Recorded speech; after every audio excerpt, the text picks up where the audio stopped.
आणि दरम्यान आंदोलकांना पांगवण्यात पोलिसांना यश आलंय आणि सध्या नाशिक पुणे महामार्गावरची वाहतूक सुरळीत झाल्याचं पाहायला मिळतंय। याचाच आढावा घेतलाय आमचे प्रतिनिधी शुभम बोडके यांनी।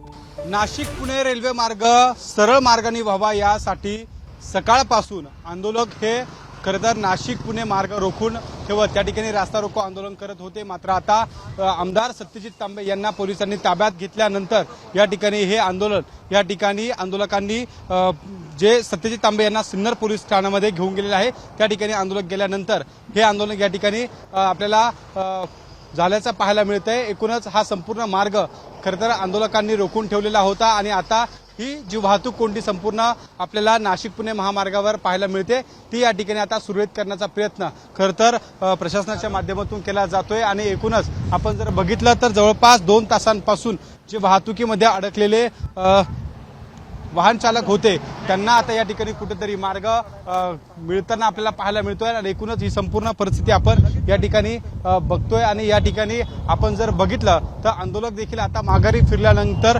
संपूर्ण जो नाशिक पुणे मार्ग आहे त्यावरची जी वाहतूक आहे ती आता या ठिकाणी सुरळीत झाल्याचं आपल्याला एकूणच पाहायला मिळतंय।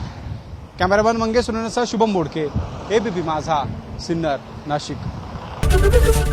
एबीपी माझा, उघडा डोळे बघा नीट।